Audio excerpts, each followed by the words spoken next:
అరే చెప్పుడు మర్చిన మీరు రోడ్డు మీద పోతుంటే డెలివరీ బాయ్లు కనబడతారు కదా. పట్నంలో అయితే బొచ్చడు మంది ఉంటారు. అయితే ఒక ఎంపీ సారులా డెలివరీ బాయ్ అయిండు కాదులా. అరే అవ్వంటే బండేసుకొని కూరగాయలు బిస్కెట్ ప్యాకెట్లు ఆర్డర్లు తీసుకొని ఇంటింటికి వేసి పైసలు కూడా కమాయిస్తుండు.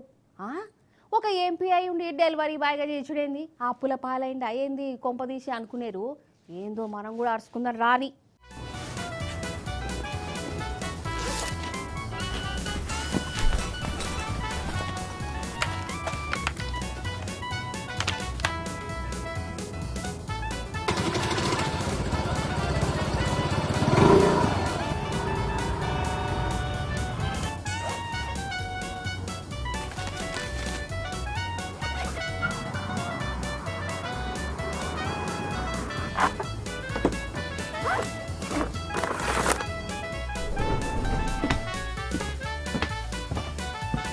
గిసంటోళ్ళు మన హైదరాబాద్ రోడ్ల మీద బొచ్చడు మంది కానొస్తారు కాదు.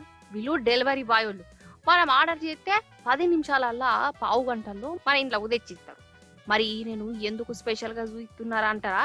ఈయనే డెలివరీ బాయ్ గా మారిన ఎంపీ సార్, పేరు రాహుల్ చెద్దా. చీపురు కట్ట పార్టీ ఓసిని ఎంత ప్రతిపచ్చని ఉంటే మాత్రం ఇట్లా డెలివరీ బాయ్ అయిపోయిందని కారడ్డం ఆడకూడదు. ఈయన వాళ్ళ బదులు ఏడ్చుకున్న తాదుకు ఇక ఈయనను ఆ అవతారంలకు మారిండటనులా.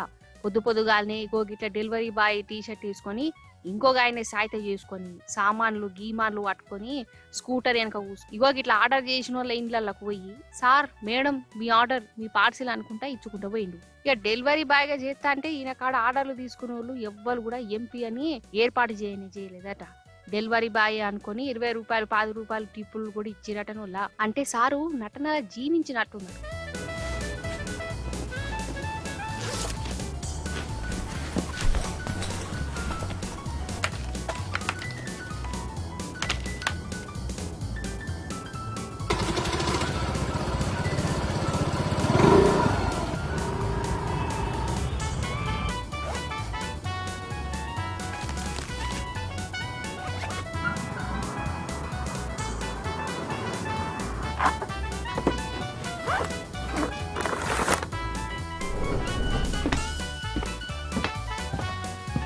ఇక గిదే ముచ్చట సోషల్ మీడియాలో పెట్టి నేను ఒకరోజు డెలివరీ బాయ్గా చేసిన వాళ్ళ కష్టాలు షానున్నాయి అనుకుంటా చెప్పుకొచ్చింది. ఇక ఇది చూసిన జనాలేమో అసలు నువ్వు ఎంపీ కంటే కూడా డెలివరీ బాయ్ గానే మంచిగా సెట్ అయినవుగా, పని చేయరాదు అని కారడ్డ మారుతూరటనులా.